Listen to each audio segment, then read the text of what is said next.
Hello, everyone, and welcome to our webinar today. My name is Anthony Mills. I'm the Executive Director of GI&I, Global Innovation Institute.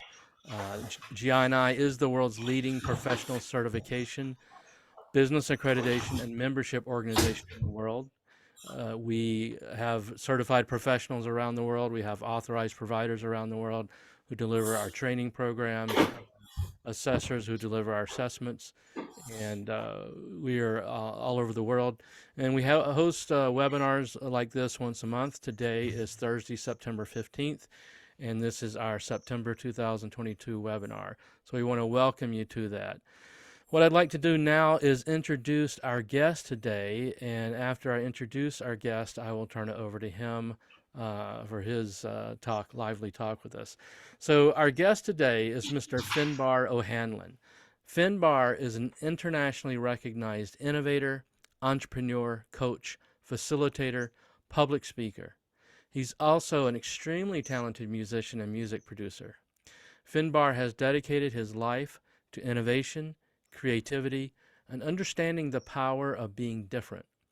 Finbar presently serves as president of the Asia Pacific chapter of GI&I, as subject matter expert on creativity for the Australian Human Capability Standards, and as co-founder of the APAC Innovation Institute in Melbourne, Australia. In his capacity in these roles and beyond, Finbar works with organizations and individuals to uplift their human capability, grow team performance, build resilience and adaptive mindset, and create breakthrough measurable value through applied innovation practice. And so with that, I want to turn it over to Finbar, who will be talking to us today about human capability, the pathway to accelerating innovation. Please join me now, if you will, in welcoming Mr. Finbar O'Hanlon. Finbar, the floor is all yours. Welcome, everybody, and Anthony, thanks so much for the introduction. It's a real honor to be in amongst such great company. Yeah, it's going to be an interesting topic tonight. I'm really excited to bring it to you. It's something that's close to my heart, so I hope you'll get something out of it. So let me kick over my presentation so we can get started here. And so tonight I'm really going to, or today, it's tonight in my time, it's 11 p.m. my time, but I want to talk about this topic, which we've sort of very quickly touched on, and it's talking about human capability as an accelerator for applied innovation. So let me get into it. Okay, so human capability pathway to accelerating innovation. So as innovation professionals, you guys may or may not have a similar familiar story to me in this regard. This is a story that's still being written. However, the foresights that come from the insights in my presentation may be critical in helping you sort of come to some level of understanding or give you some insights in how you might create breakthrough when you're tackling organizations that are struggling to embrace or adopt applied innovation. So, I've got PowerPoint dramas here. So look, just to give you some context here, I came back to Australia in 2015 from many years living overseas. And when I came back to Australia, you know, it's a great country. We call it the lucky country. And so in many respects, it is a lucky country. It's a land of many cultures, diversity. It's a land of freedom, safety. It's got a laid back sort of cosmopolitan lifestyle, a nation built on rich Aboriginal heritage, and it's got world-class food, amazing beaches, furry, fluffy, crazy animals. You know, what more could you want? We're a nation that loves to pat ourselves on the back. We love to tell everyone how great we are. And we state we're one of the top countries in the world. What you're seeing on your screen now is the latest report from the Department of Foreign Affairs and Trade, which basically, you know, tells everyone that Australia is a top 20 country in the world. Some of the stats that are in this latest sort of report is they say Australia is the 12th largest economy in the world, third highest GDP amongst the world's largest economies, third in the OECD for household income. You know, it says also that we're the most desirable working location in the Asia Pacific. We're the third most desirable working destination in the world, with the third best healthcare in the world. Now, these are this is what the Department of Foreign Affairs and Trade is telling the community and the rest of the world. So sounds great, right? So what's the problem? Here's the problem. In Australia, we are number 25 on the Global Innovation Index, sliding backwards year on year. In 2018, we were 20. 2019, 22. 20, and so we're going backwards and backwards.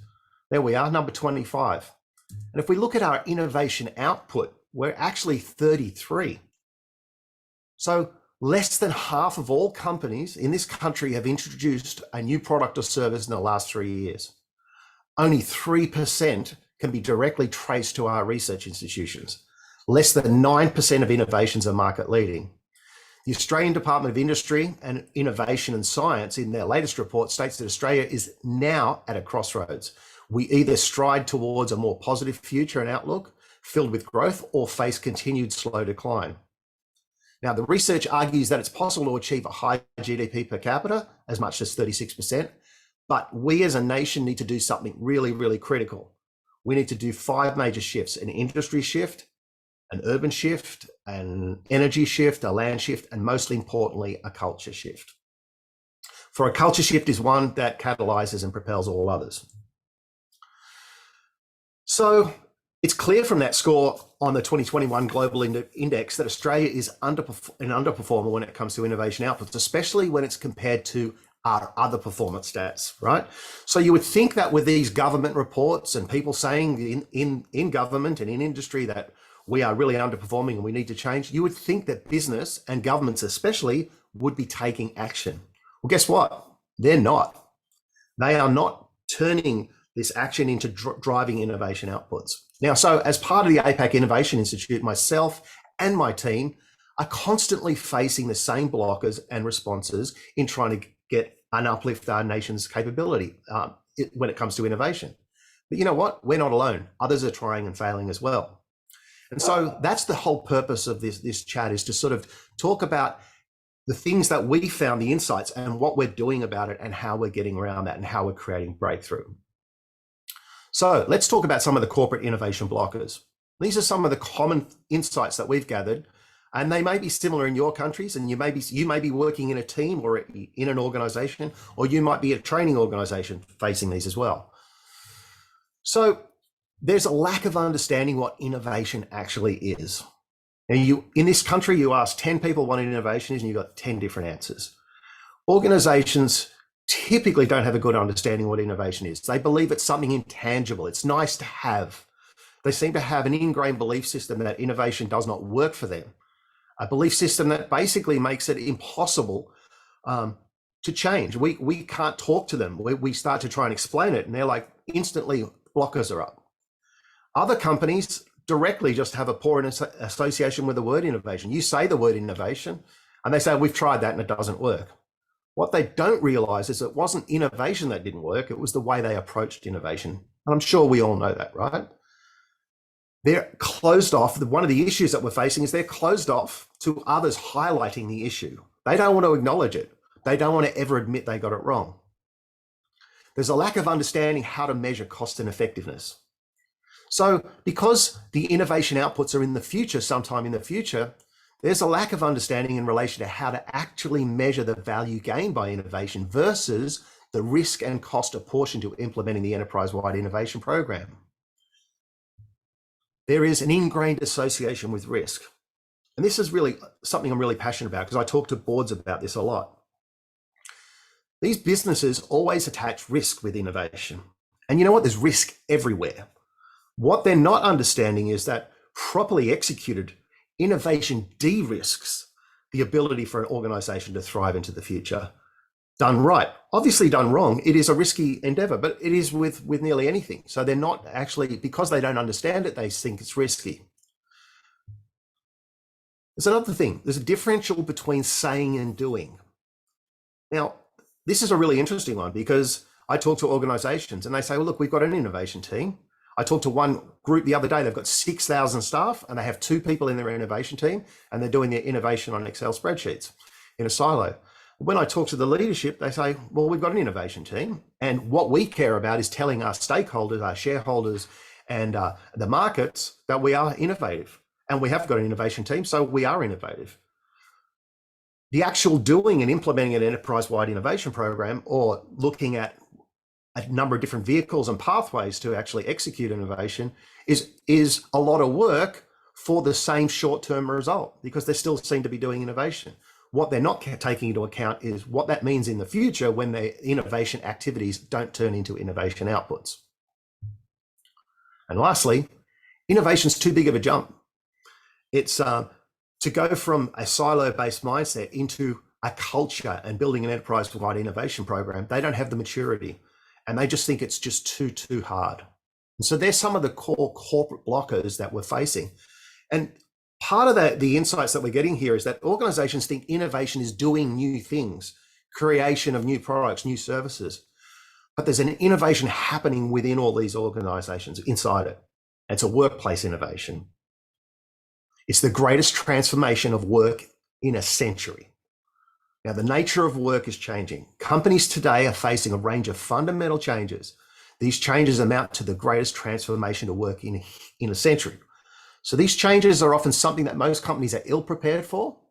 Many do not have the capability to solve strategically.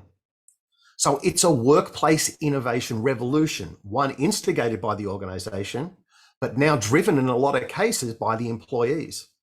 And it was instigated through no fault of anyone else's. It was a global pandemic that made the workplaces have to force to change.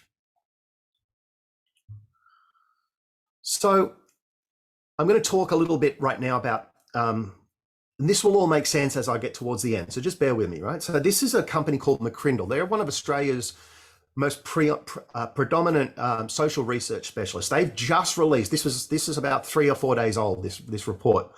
Just released their 2022 research on the future of work, on shaping thriving cultures in decentralized environments. So they interviewed in Australia 1,004 workers on gaining insights into the shift taking place in the workplace. And there's a number of key findings that I've highlighted. Obviously, it's a lot bigger report, and I've just highlighted a few for you. Number one, manual to machine learning. 65% of children entering primary school today will end up working in jobs that don't yet exist. 2, technology to human. The most valuable skills will be human. Technology will continue to automate, and the more it does automate, the more value will be attributed to human skills. 3, fix to flex. Hybrid work is here to stay. 62% of today's workforce and 82% of the emerging workforce find that hybrid is the ideal way of working. 4, profit to people. Business is ultimately about people, and if people are well led, they deliver superior products, they deliver superior services and business outcomes. If they're poorly led, they deliver poor services and outcomes. Now, this is part of the summary of their report, and it talks about a whole number of different things. But the 2 things that come to the core about the future of work that are the most important things to get right are leadership and culture. And what they've done over here, you'll see 77 and 12. The disparity between poor leadership and good leadership is so predominantly huge, the difference, that it fundamentally changes whether an organization will be able to survive in the future or not. So good leadership is absolutely critical. When they measure, for example, the culture of the organization is measured by meaningful work, team connections and communications, vision, well-being, values and shared behavior, and training and development. Now, 88% of workers are 3.4 times more likely to be highly engaged in their job with good leadership. 89% of highly engaged workers feel 2.7 times more comfortable in providing feedback to their leader. 91% of highly engaged workers are proud of their work. 86% of highly engaged workers are 2.5% more likely to personally be aligned to the company vision. So it has a profound effect by having good leadership and good culture. Okay. What is culture?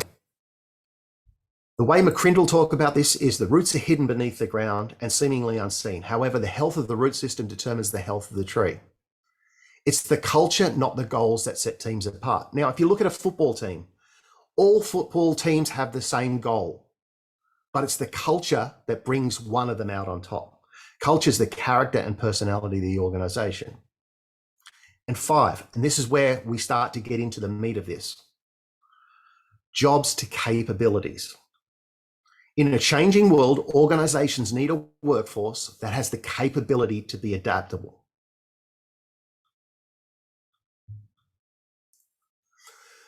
Now, I'm going to show you some slides from a company called Capability Co. And this is a company that I am a subject matter expert for on the human capability standards.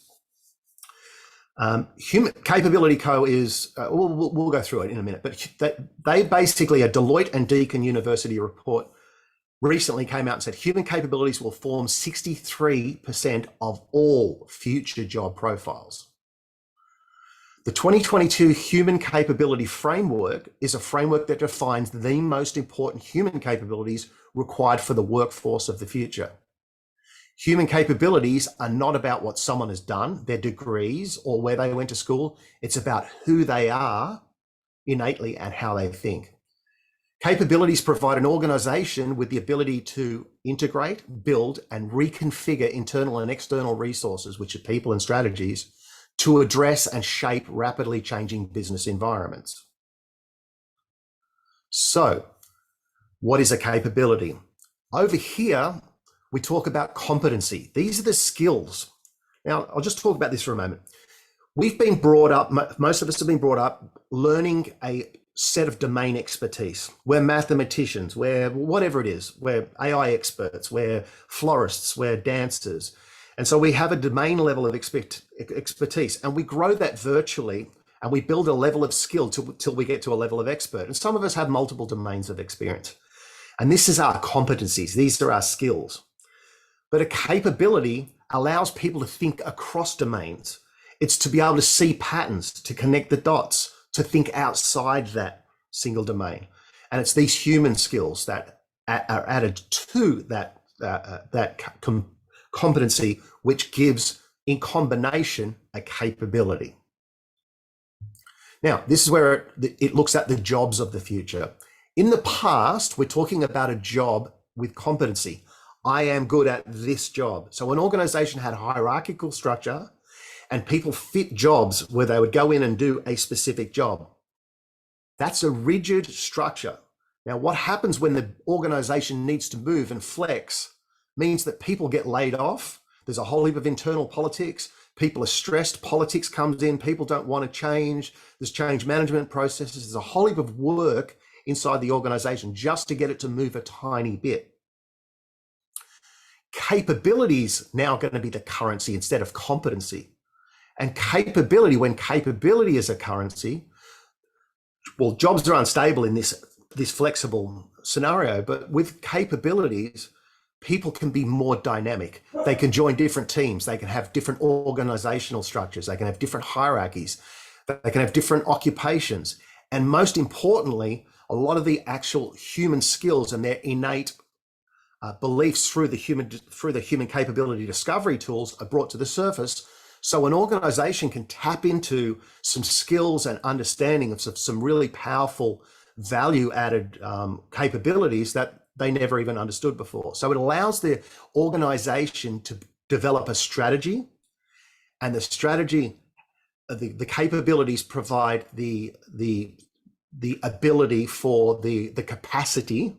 So think about it like an organization wants to develop a strategy for a future, and that evolves and moves and needs to move with the changing marketplace. A whole workforce, instead of just the individual, the whole workforce now has the capability to be able to be flexible and movable. It then gives the capacity for the actual the business strategy to be executed. I'm not sure if this is making sense. As I go through, it might make a bit more sense. So when we look at skills are basically the building blocks of basically demonstrated performance. Then tasks and activities are a combination of the skills applied to achieve defined output. The competency is the skills and knowledge required to achieve the job outcomes. And the capability is a workforce level effort to determine the capability to deliver performance today, plus the potential for an entity to adapt and deliver changed into a world of tomorrow. You'll see in a minute why this is related to applied innovation. in doing all this research, what they found, I'll go through the history of the frameworks in a minute, but what they found through all this research is that when people go for a job, they typically get hired on their skill. But what keeps them in their job is their human capabilities. Okay, so they get hired to be a data scientist or blah, blah, blah. But the ability for that person to interact, to collaborate, to have empathy for others, to be able to be creative in there, these are skills that actually become the reason, the core value that keeps them in the job.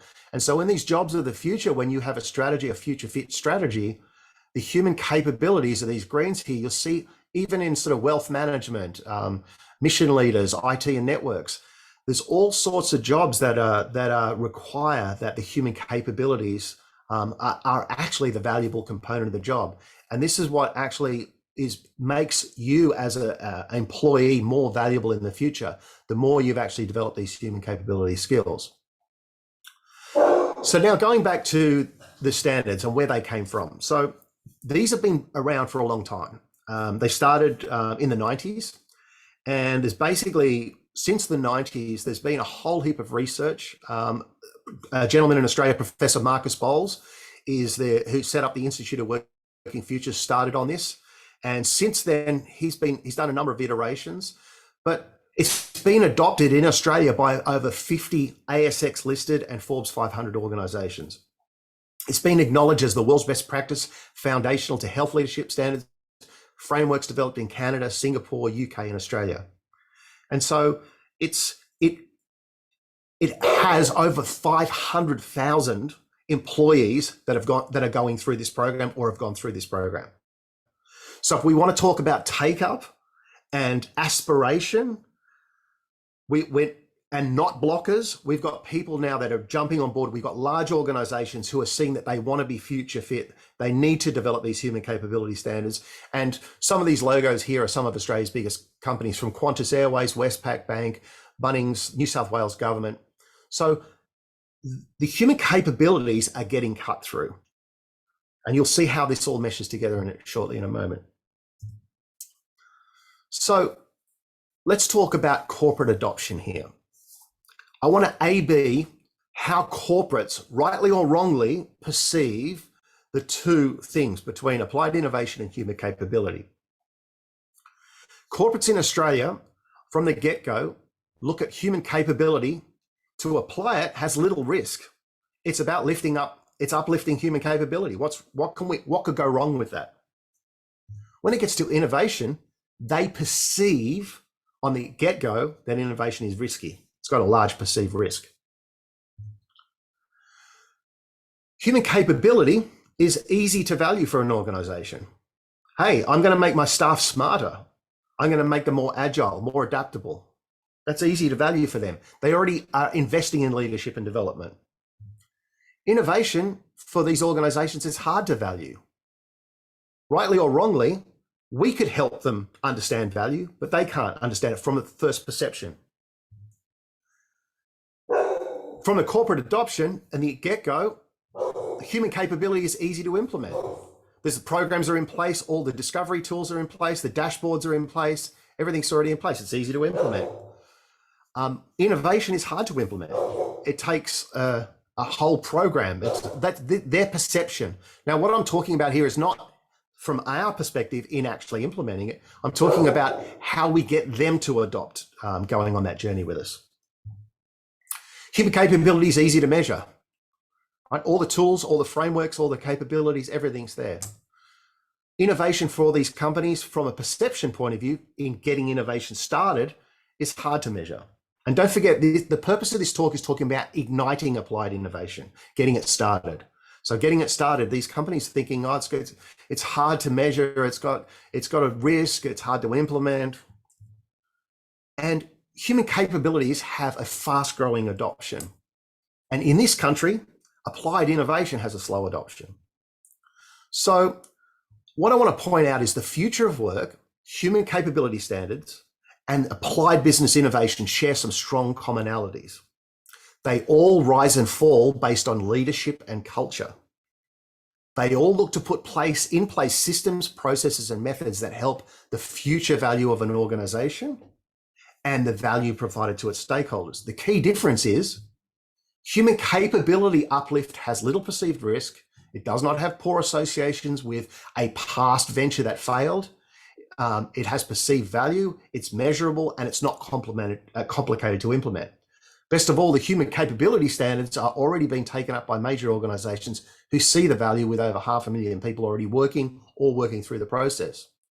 So could the human capability standards be the accelerator that opens the floodgates for applied innovation? Let's have a look at that.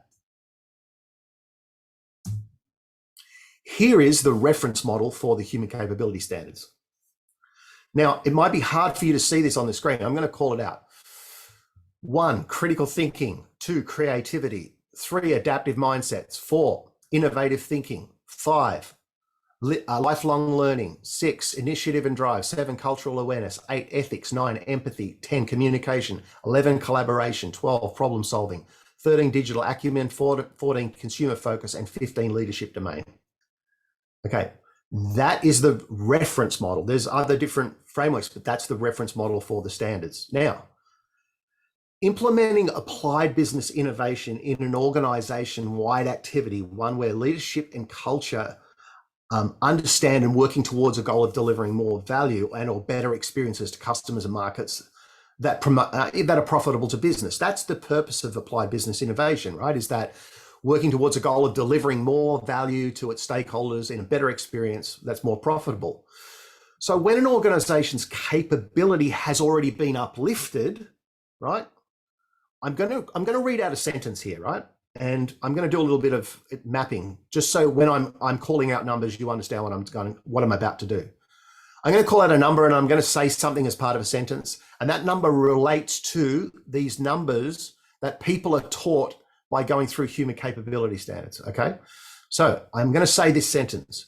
When an organization's capability has been uplifted, an organization has the capacity to use their 3, adaptive mindsets, 4, innovative thinking, and 6, initiative and drive, to use 1, critical thinking, 9, empathy, 2, creativity, and 11, collaboration, 10, communication, and 12, problem solving in an enterprise-wide adoption of applied business innovation.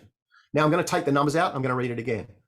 When an organization's capability has been uplifted, an organization has the capacity to use their adaptive mindsets, innovative thinking, and initiative and drive to use critical thinking, empathy, creativity in collaboration and communication and problem solving in an enterprise-wide adoption of applied business innovation, one where strategic tactical innovation lives and a culture of innovation thrives.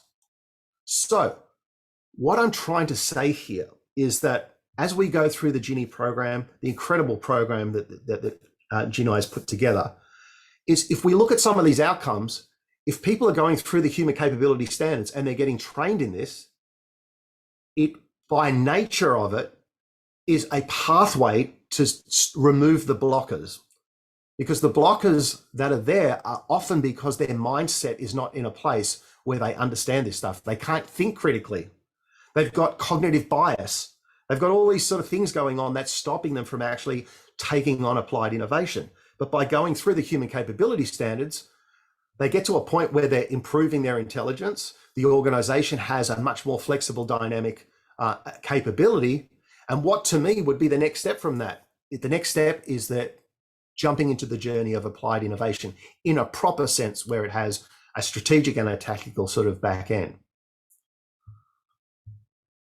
And so that's pretty much it. What I've been trying to do here is to try and just get people to understand, if they are struggling to get innovation through an organization, they can look at taking on some of these human capability standards. If people want to connect with the human capability standards, they are global. There are ones in different countries, but obviously the ones that we work with are based out of APAC. But we can certainly help you. I can put you in contact with Capability Co. or Dr. Marcus Bowles. But I just think that this is at least from my perspective, this is a valuable topic, because uh, if you are a training provider or if you're in an organization and you're trying to champion innovation and you're just not getting there through the standard language and you're facing all these cognitive biases and all these sorts of different biases going on where you can't get cut through, my suggestion would be to have a look at some of the human capability standards. It's incredible work that's gone into it. There's a lot of tools, resources, and processes. And I personally think it is an accelerator or an igniter towards applied business innovation. And that's my story, and I'm sticking to it. Thank you very much, Finbar. Excellent, excellent story.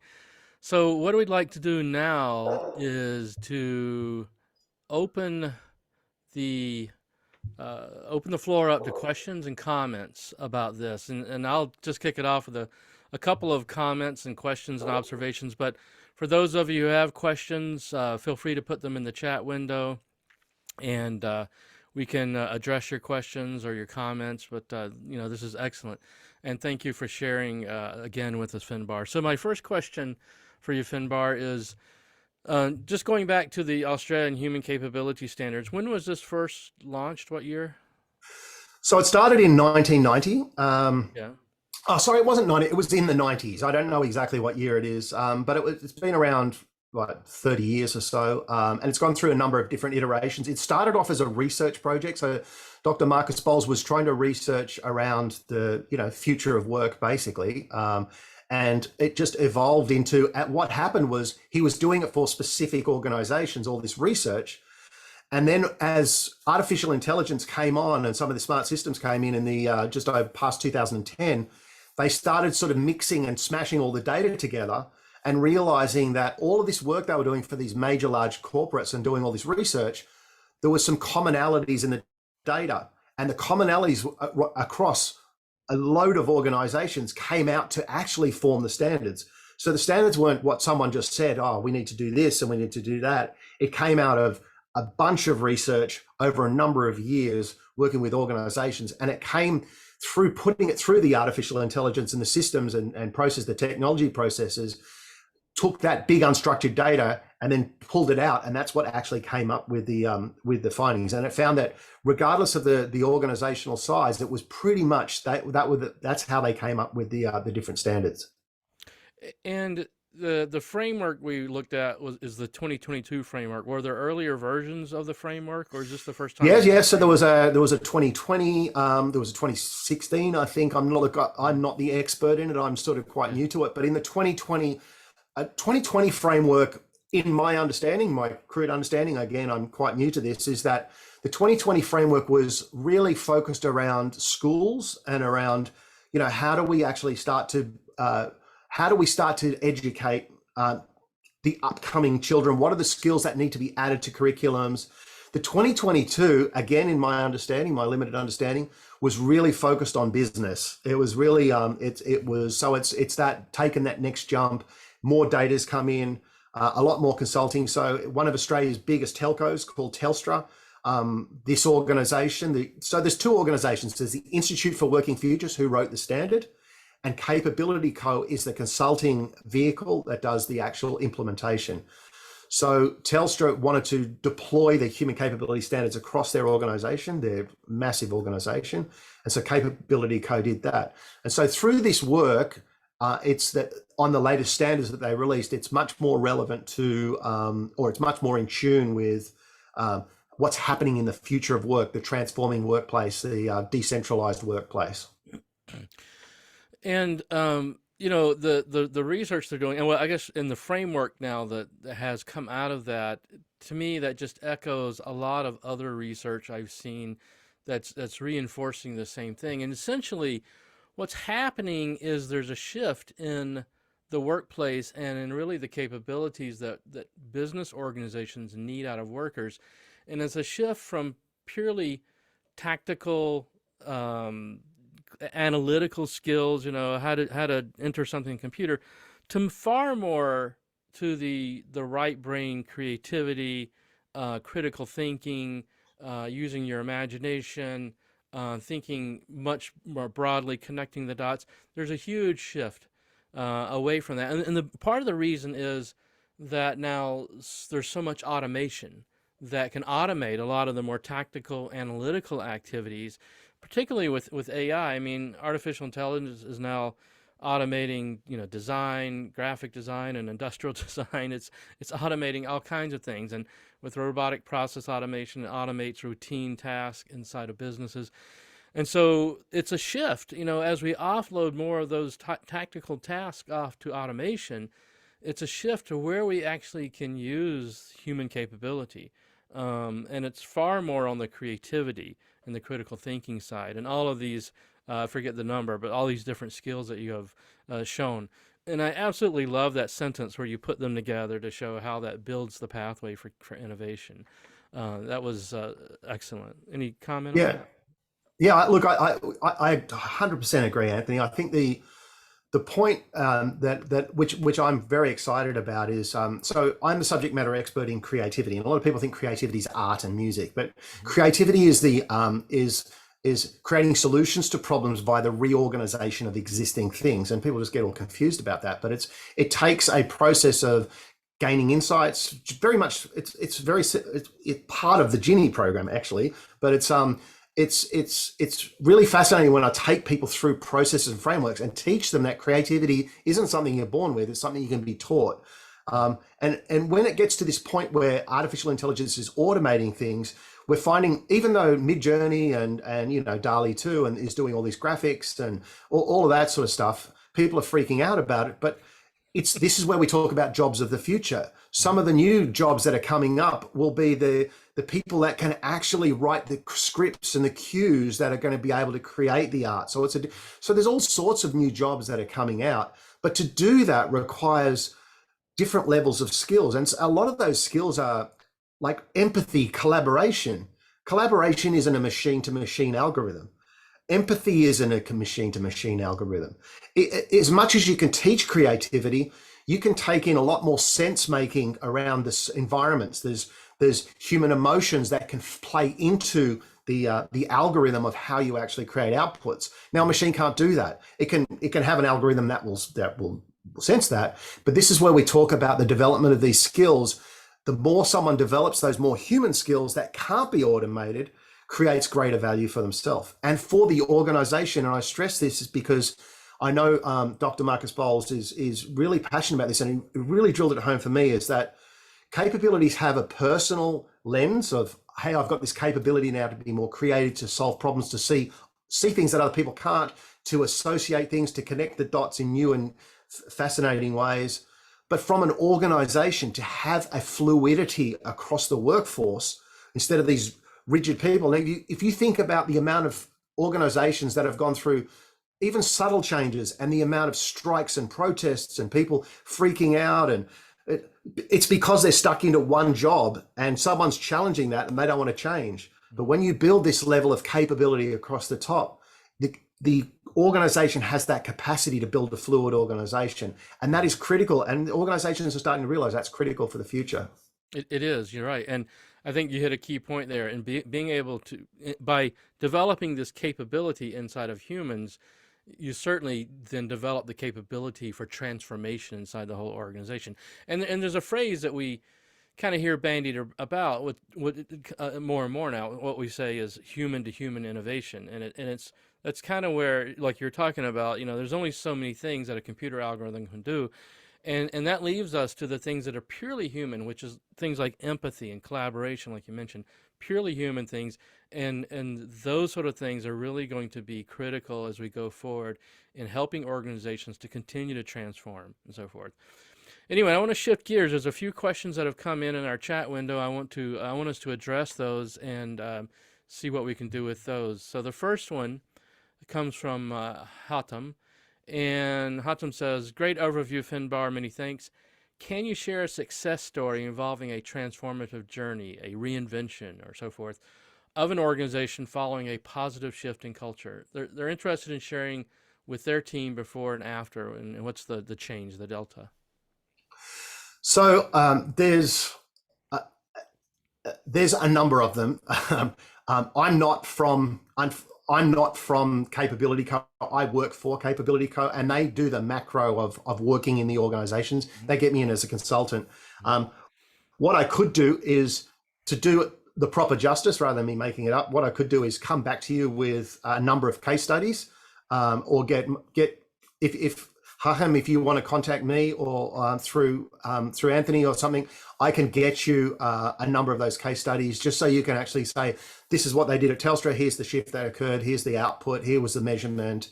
I can't really talk to that because I don't have that experience. I'm the subject matter expert for that creativity, but needless to say, I would look at the economics of if 500,000 people have gone through this program, and there's, if these big organizations are onboarding it and it's got a good upthrust, I would have to say that they're creating those results. Otherwise, they wouldn't be good. So if I could come back to you on that, yeah, I think so I'd do it better justice by giving you the real data. Yeah, that's fine. So if, afterwards we will circulate the webinar. So if you have some case studies or a web link to them that we could share with everyone, that would be great. If everyone wants to look at the web link for a company called capability.co, so http://www.capability.co, that's one.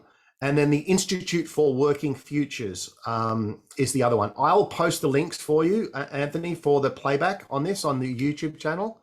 And then you can click on those links if you want. And there's mountains of data on those sites. Yes, and I did just post the link for Capability Co. And here's the one I'm putting it in the chat for Institute for Working Futures. Okay. Now, the Institute for Working Futures, by the way, is that affiliated with a certain university? Yeah, so it's affiliated with the University of Tasmania. Okay.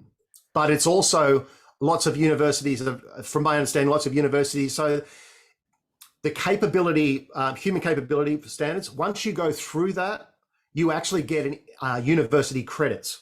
So it actually becomes I don't know that, I'm not an academic, but it's some postdoctorate, blah, blah, blah, blah, blah, blah, blah. But you do get credentials. It's micro credentials. And that's also part of the human capability standards, is to start to give micro credentials in creativity or in innovative mindset, so people can build a war chest of different credits, which are recognized in through the university. So. And I think you mentioned, was it Telstra that's had lots of people trained on this? So yeah, I have to imagine there's been some impact inside of that organization. Oh, massive. Yeah, so it's again, I think some of the case studies might be on the websites, but I wish I could talk to it, but it's going off. Like, there's the amount of people that are taking up, but as you would see, Anthony, too, like you look at those core capabilities and you go, well, part of that is part of the certified innovation professional. It's only a part. But to be able to get that, it gets the juices flowing, and what's next from there, right? It's like, to me, that's a great introduction. That's a great pathway into applied innovation. It is, and you're absolutely right. What they're putting forth in their framework and the GI certified innovation professional are extremely complementary to one another. Yeah, 100%. All right, I want to jump over to another question from Barbara. Barbara says, do you have some suggestions for working with colleagues who are bright but resistant to change and trying new things? How do we get them on board to try new things? Trying to find low risk, low cost projects where they could have a quick win. I'm getting a lot of, but this is the way we've always done things type of feedback. So a phenomenal question. What I'm doing, Barbara, in Australia, and I'm actually doing some international consulting on this too now, is I've developed a number of different workshops, which are gamified workshops, 1 day rapid acceleration workshops, and I've designed them to get people into the GNI program, and also the human capability standard. So what I've done is I've developed a whole heap of fun games that people don't even know that they're doing innovation. They don't even know that they're learning human capability standards. So, and they're puzzles, and it's all team building, and it's all fun. So people are having a lot of fun. But then what I do is, as they start to finish these exercises, I start to build backwards the puzzle, and I'm explaining that they've now done this part of the human capability standard, and then this falls into that, and this falls into the. So what I tend to try and do is I tend to try and take the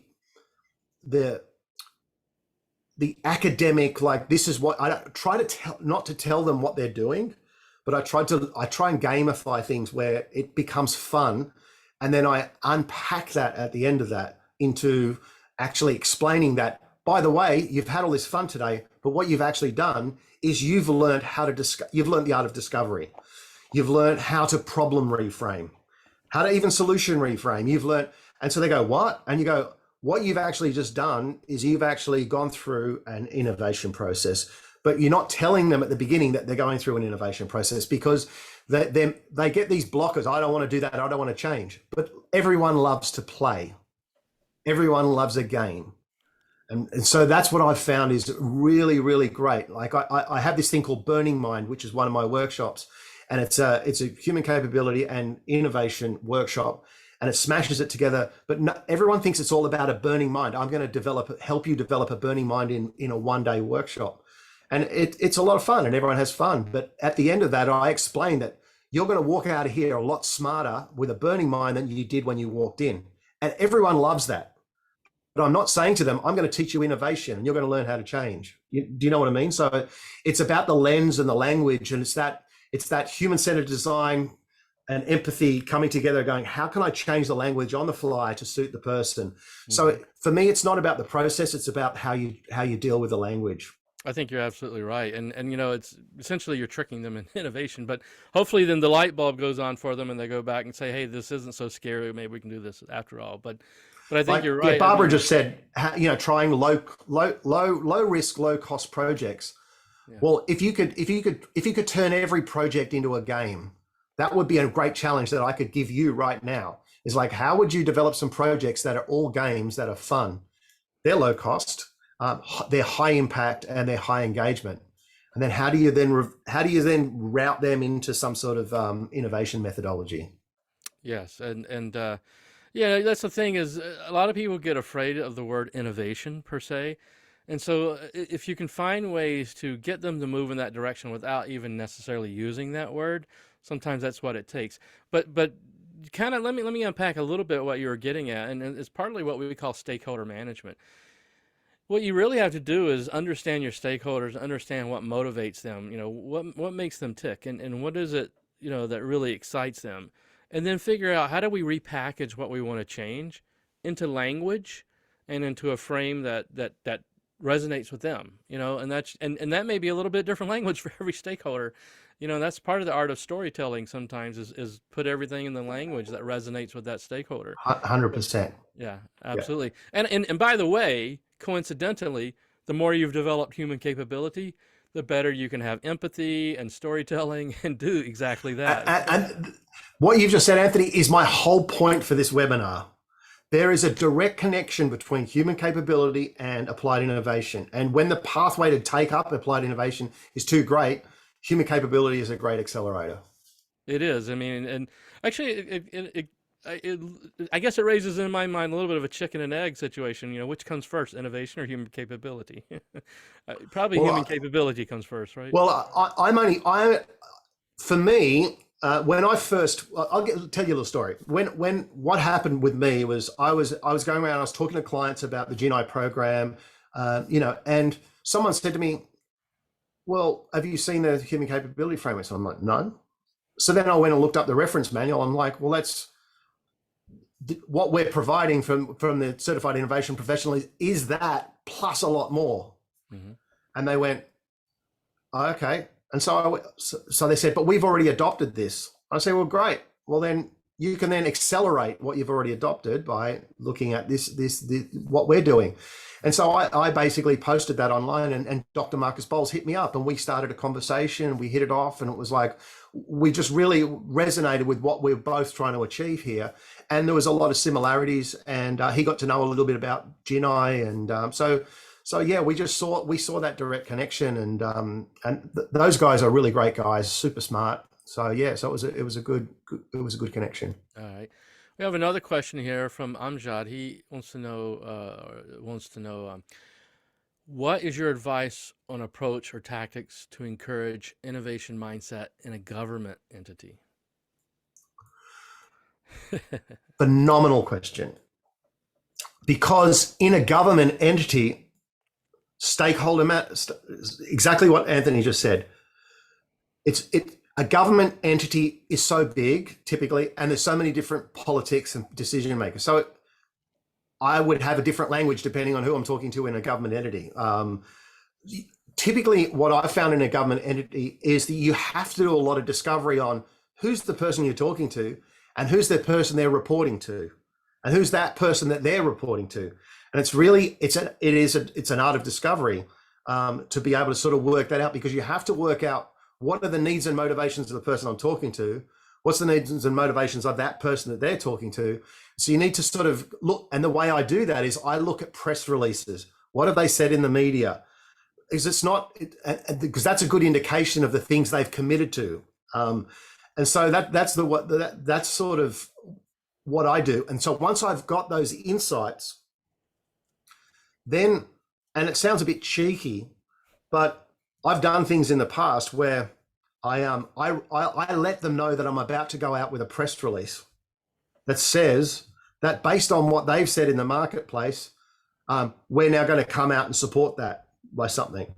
And that creates an action where you're not asking them to action something, you're telling them that you're actioning something.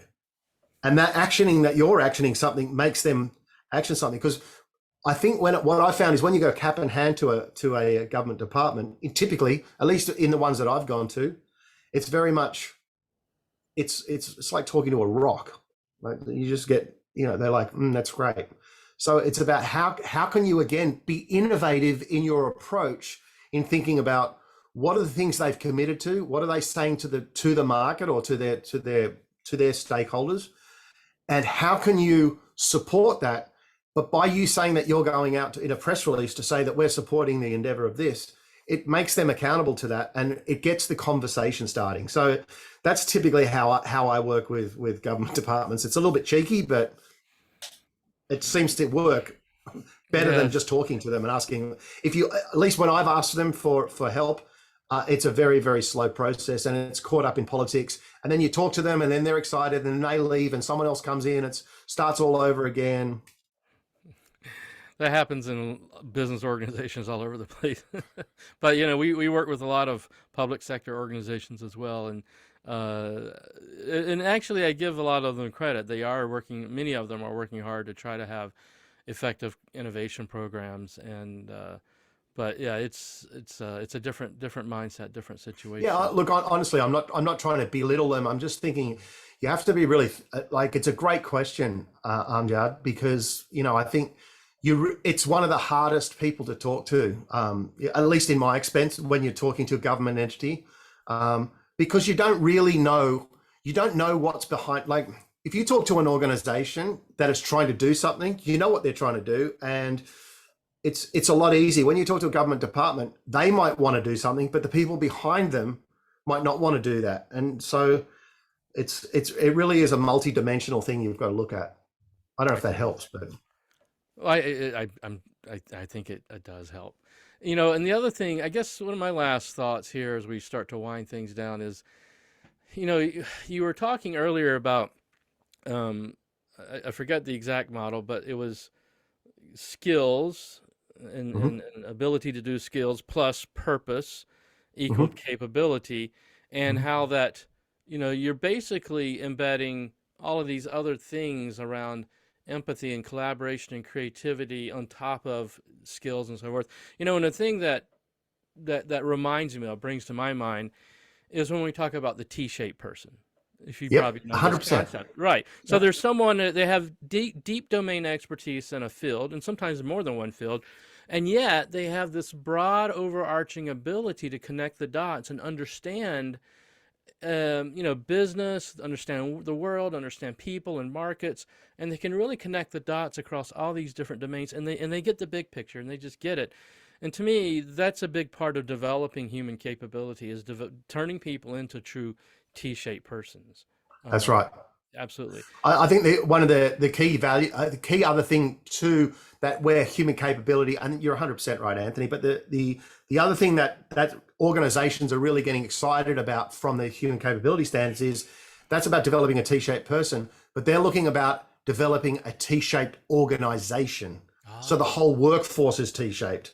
So by uplifting their capability, they get a whole workforce which is fluid and dynamic.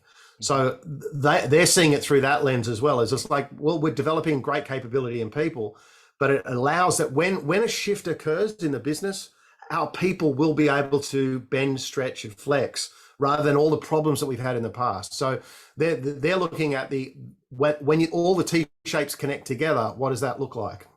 That's an excellent point. I love that. I love that. I love that. I think I'm gonna have to use that somewhere, the T-shaped organization. But that's an excellent Yeah, observation. If you get everyone in your organization to really develop to that level that they're truly a T-shaped person, then you can have a T-shaped organization.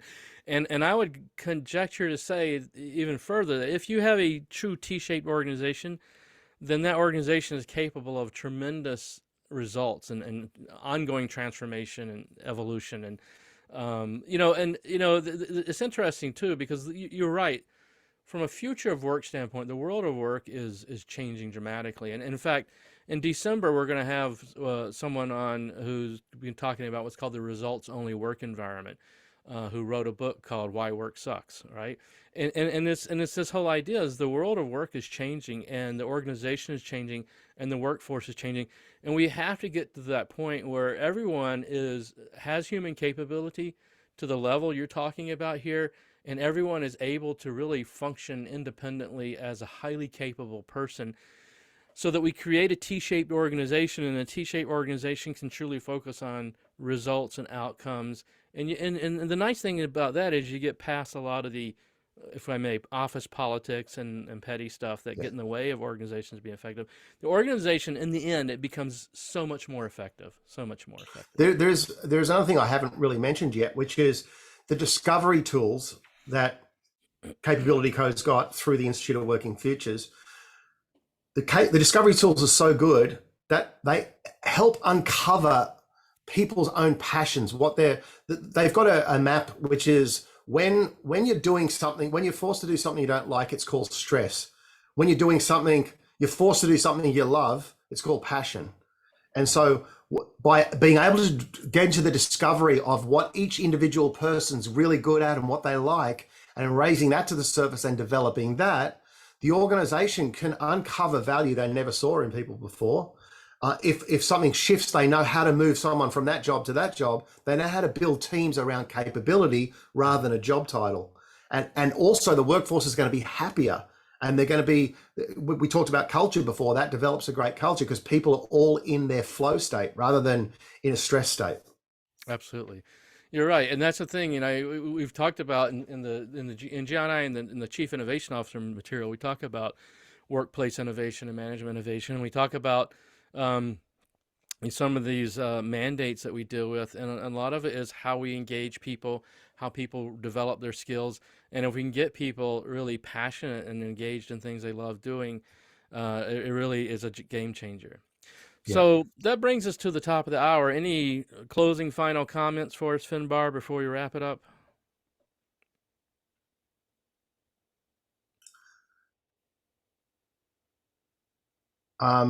There's a few other questions there, but I can, Hussein, yeah. Um, so if people want templates or if they want stuff, they can contact. Have a look at those links. There's a bunch of stuff on there. You can email them. The guys at Capability Co will be watching this on the replay.